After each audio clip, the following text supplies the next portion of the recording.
Oliver Twist, by Charles Dickens, Chapter 38. Containing an account of what passed between Mr. and Mrs. Bumble and Mr. Monks at their nocturnal interview. It was a dull, close, overcast summer evening. The clouds, which had been threatening all day, spread out in a dense and sluggish mass of vapour, already yielded large drops of rain, and seemed to presage a violent thunderstorm, when Mr. and Mrs. Bumble, turning out of the main street of the town, directed their course towards a scattered little colony of ruinous houses, distant from it some mile and a half, or thereabouts, and erected on a low, unwholesome swamp bordering upon the river. They were both wrapped in old and shabby outer garments, which might, perhaps, serve the double purpose of protecting their persons from the rain, and sheltering them from observation. The husband carried a lantern, from which, however, no light yet shone, and trudged on a few paces in front, as though, the way being dirty, to give his wife the benefit of treading in his heavy footprints. They went on, in profound silence. Every now and then Mr. Bumble relaxed his pace, and turned his head, as if to make sure that his helpmate was following. Then, discovering that she was close at his heels, he mended his rate of walking, and proceeded, at a considerable increase of speed, towards their place of destination. This was far from being a place of doubtful character, for it had long been known as the residence of none but low ruffians, who, under various pretences of living by their labour, subsisted chiefly on plunder and crime. It was a collection of mere hovels, some hastily built with loose bricks, others of old worm-eaten ship timber, jumbled together without any attempted order or arrangement, and planted, for the most part, within a few feet of the river's bank. A few leaky boats, drawn up on the mud, and made fast to the dwarf wall which skirted it, and here and there an oar or coil of rope, appeared at first to indicate that the inhabitants of these miserable cottages pursued some avocation on the river. But a glance at the shattered and useless condition of the articles thus displayed would have led a passer-by, without much difficulty, to the conjecture that they were disposed there, rather for the preservation of appearances than with any view to their being actually employed. In the heart of this cluster of huts, and skirting the river, which its upper stories overhung, stood a large building, formerly used as a manufactory of some kind. It had, in its day, probably furnished employment to the inhabitants of the surrounding tenements, but it had long since gone to ruin. The rat, the worm, and the action of the damp had weakened and rotted the piles on which it stood, and a considerable portion of the building had already sunk down into the water, while the remainder, tottering and bending over the dark stream, seemed to wait a favourable opportunity of following its old companion, and involving itself in the same fate. It was before this ruinous building that the worthy couple paused, as the first peal of distant thunder reverberated in the air, and the rain commenced pouring violently down. "The place should be somewhere here," said Bumble, consulting a scrap of paper he held in his hand. "Hallo there!" cried a voice from above. Following the sound, Mr. Bumble raised his head, and descried a man looking out of a door, breast high, on the second story. "Stand still a minute," cried the voice. "I'll be with you directly." With which the head disappeared, and the door closed. "Is that the man?" asked Mr. Bumble's good lady. Mr. Bumble nodded in the affirmative. "Then mind what I told you," said the matron, "and be careful to say as little as you can, or you'll betray us at once." Mr. Bumble, who had eyed the building with very rueful looks, was apparently about to express some doubts relative to the advisability of proceeding any further with the enterprise just then, when he was prevented by the appearance of Monks, who opened a small door near which they stood, and beckoned them inwards. "Come in," he cried impatiently, stamping his foot upon the ground. "Don't keep me here." The woman, who had hesitated at first, walked boldly in, without any other invitation. Mr. Bumble, who was ashamed or afraid to lag behind, followed, obviously very ill at ease, and with scarcely any of that remarkable dignity which was usually his chief characteristic. "What the devil made you stand lingering there in the wet?" said Monks, turning round and addressing Bumble. after he had bolted the door behind them. We were only cooling ourselves," stammered Bumble, looking apprehensively about him. "Cooling yourselves!" retorted Monks. "Not all the rain that ever fell or ever will fall will put as much of hell's fire out as a man can carry about with him. You won't cool yourself so easily, don't think it." With this agreeable speech, Monks turned short upon the matron, and bent his gaze upon her till even she, who was not easily cowed, was fain to withdraw her eyes and turn them towards the ground. "This is the woman, is it?" demanded Monks. "That is the woman," replied Mr. Bumble, mindful of his wife's caution. "You think women never can keep secrets, I suppose?" said the matron, interposing, and returning, as she spoke, the searching look of Monks. "I know they will always keep one till it's found out," said Monks. "And what may that be?" asked the matron. "The loss of their own good name," replied Monks. "So, by the same rule, if a woman's a party to a secret that might hang or transport her, I'm not afraid of her telling it to anybody. Not I. Do you understand, mistress?" "No," rejoined the matron, slightly colouring as she spoke. "Of course you don't," said Monks. "How should you?" Bestowing something half-way between a smile and a frown upon his two companions, and again beckoning them to follow him, the man hastened across the apartment, which was of considerable extent, but low in the roof. He was preparing to ascend a steep staircase, or rather ladder, leading to another floor of warehouses above, when a bright flash of lightning streamed down the aperture, and a peal of thunder followed, which shook the crazy building to its centre. "Hear it?" he cried, shrinking back. "Hear it? Rolling and crashing on as if it echoed through 1,000 caverns where the devils were hiding from it. I hate the sound." He remained silent for a few moments, and then, removing his hands suddenly from his face, showed, to the unspeakable discomposure of Mr. Bumble, that it was much distorted and discoloured.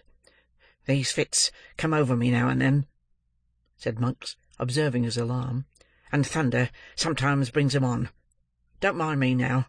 It's all over for this once." Thus speaking, he led the way up the ladder, and hastily closing the window shutter of the room into which it led, lowered a lantern which hung at the end of a rope and pulley, passed through one of the heavy beams in the ceiling, and which cast a dim light upon an old table and 3 chairs that were placed beneath it.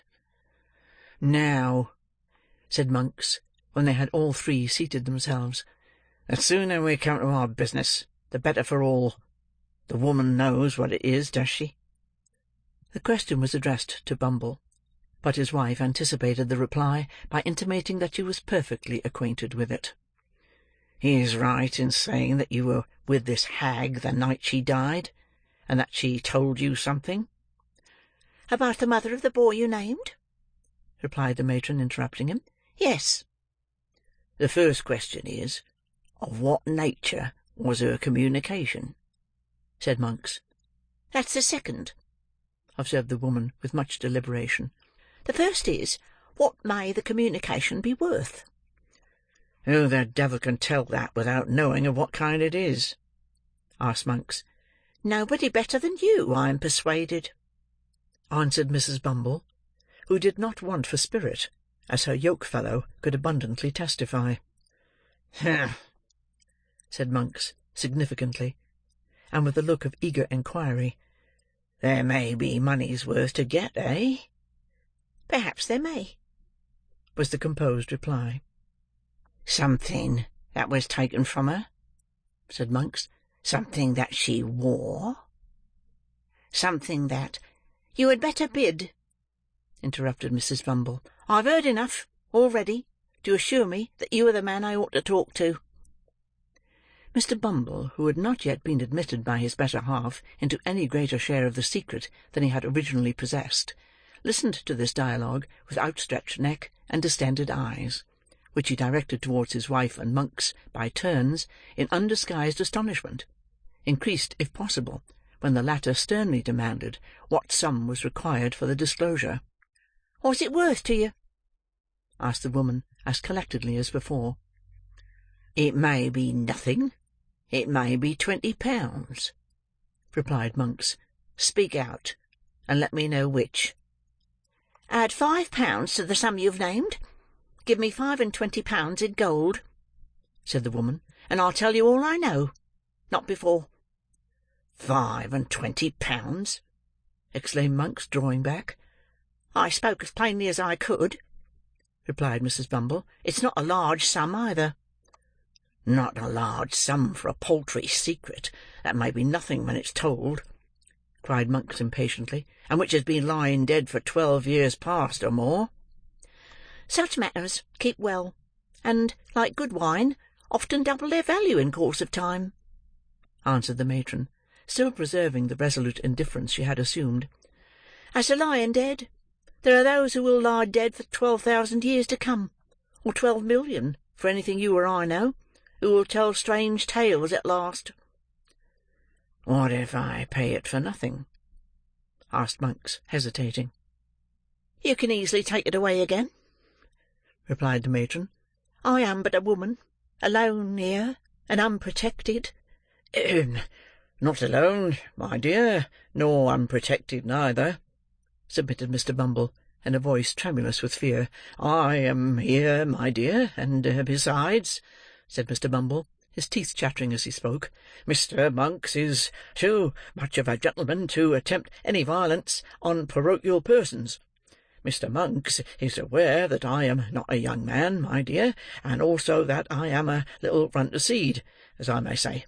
But he has heard—I say I have no doubt Mr. Monks has heard, my dear, that I am a very determined officer, with very uncommon strength, if I'm once roused. I only want a little rousing, that's all." As Mr. Bumble spoke, he made a melancholy feint of grasping his lantern with fierce determination, and plainly showed, by the alarmed expression of every feature, that he did want a little rousing, and not a little, prior to making any very warlike demonstration; unless, indeed, against paupers, or other person or persons trained down for the purpose. "You are a fool," said Mrs. Bumble in reply, "and had better hold your tongue."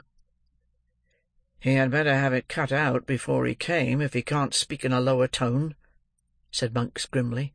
"So, he's your husband, eh?" "He, my husband!" tittered the matron, parrying the question. "I thought as much when you came in," rejoined Monks, marking the angry glance which the lady darted at her spouse as she spoke. "So much the better. I have less hesitation in dealing with two people, when I find that there's only one will between them. I'm in earnest. See here."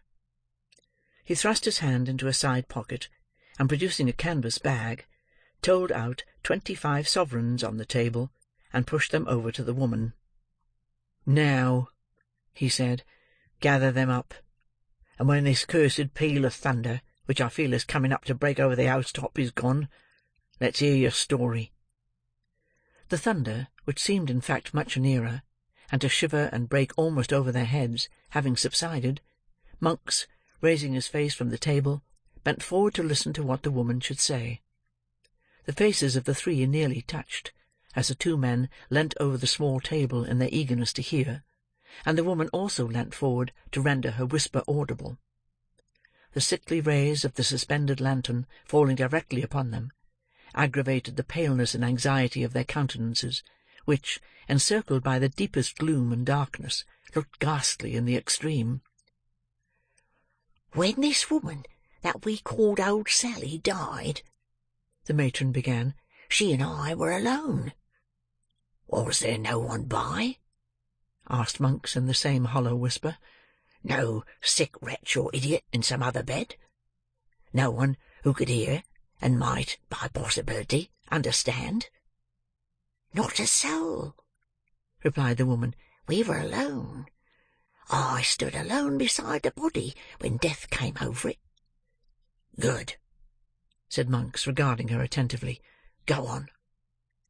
"She spoke of a young creature," resumed the matron, "who had brought a child into the world some years before, not merely in the same room, but in the same bed, in which she then lay dying." "Aye," said Monks, with quivering lip. and glancing over his shoulder. "Blood. How things come about." "The child was the one you named to him last night," said the matron, nodding carelessly towards her husband. "The mother this nurse had robbed." "In life?" asked Monks. "In death," replied the woman, with something like a shudder. "She stole from the corpse, when it had hardly turned to one, that which the dead mother had prayed her, with her last breath, to keep for the infant's sake." "She sold it?" cried Monks, with desperate eagerness. "Did she sell it? Where? When? To whom? How long before?" "As she told me, with great difficulty, that she had done this," said the matron, "she fell back and died." "Without saying more?" cried Monks, in a voice which, from its very suppression, seemed only the more furious. "It's a lie. I'll not be played with. She said more. I'll tear the life out of you both, but I'll know what it is." "She didn't utter another word," said the woman, to all appearance unmoved, as Mr. Bumble was very far from being, by the strange man's violence. "But she clutched my gown violently with one hand, which was partly closed, and when I saw that she was dead, and so removed the hand by force, I found it clasped a scrap of dirty paper." "Which contained?" interposed Monks, stretching forward. "Nothing," replied the woman. "It was a pawnbroker's duplicate." "For what?" demanded Monks. "In good time, I'll tell you," said the woman. "I judge that she had kept the trinket for some time, in the hope of turning it to better account, and then had pawned it, and had saved or scraped together money to pay the pawnbroker's interest year by year, and prevent its running out, so that if anything came of it, it could still be redeemed. Nothing had come of it, and, as I tell you, she died with the scrap of paper, all worn and tattered, in her hand. The time was out in 2 days. I thought something might one day come of it too, and so redeemed the pledge." "Where is it now?" asked Monks, quickly. "There," replied the woman; and, as if glad to be relieved of it, she hastily threw upon the table a small kid bag, scarcely large enough for a French watch, which Monks, pouncing upon, tore open with trembling hands. It contained a little gold locket, in which were 2 locks of hair, and a plain gold wedding ring. "It has the word Agnes engraved on the inside," said the woman. "There is a blank left for the surname, and then follows the date, which is within a year before the child was born. I found out that." "And this is all?" said Monks, after a close and eager scrutiny of the contents of the little packet. "All," replied the woman. Mr. Bumble drew a long breath, as if he were glad to find that the story was over, and no mention made of taking the 25 pounds back again. And now he took courage to wipe the perspiration which had been trickling over his nose, unchecked, during the whole of the previous dialogue. "I know nothing of the story, beyond what I can guess at," said his wife, addressing Monks, after a short silence, "and I want to know nothing, for it's safer not. But I may ask you 2 questions, may I?" "You may ask," said Monks, with some show of surprise; "but whether I answer or not, is another question." "Which makes 3, observed Mr. Bumble, essaying a stroke of facetiousness. "Is that what you expected to get from me?" demanded the matron. "It is," replied Monks. "The other question?" "What do you propose to do with it? Can it be used against me?" "Never," rejoined Monks, "nor against me either. See here, but don't move a step forward, or your life is not worth a bulrush." With these words, he suddenly wheeled the table aside, and pulling an iron ring in the boarding, threw back a large trap-door, which opened close at Mr. Bumble's feet, and caused that gentleman to retire several paces backward with great precipitation. "Look down," said Monks, lowering the lantern into the gulf. "Don't fear me. I could have let you down quietly enough when you were seated over it, if that had been my game." Thus encouraged, the matron drew near to the brink, and even Mr. Bumble himself, impelled by curiosity, ventured to do the same. The turbid water, swollen by the heavy rain, was rushing rapidly on below, and all other sounds were lost in the noise of its plashing and eddying against the green and slimy piles.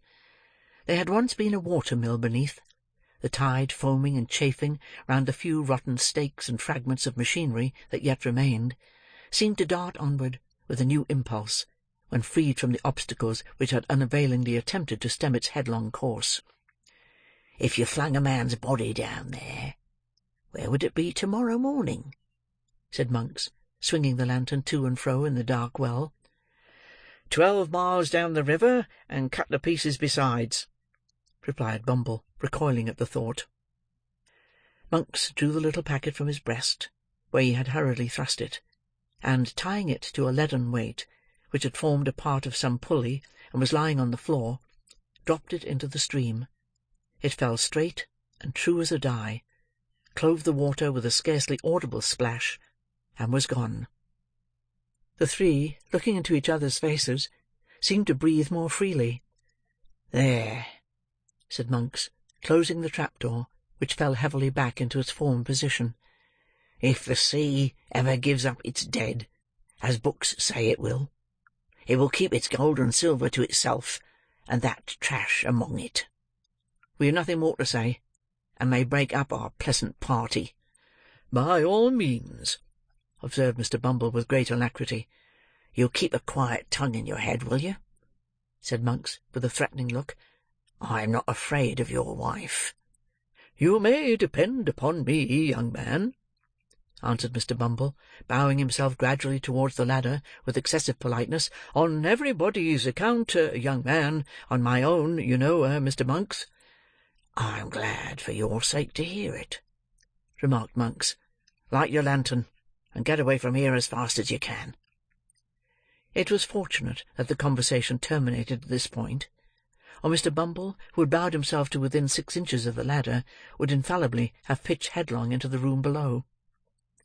He lighted his lantern from that which Monks had detached from the rope, and now carried in his hand, and making no effort to prolong the discourse, descended in silence, followed by his wife.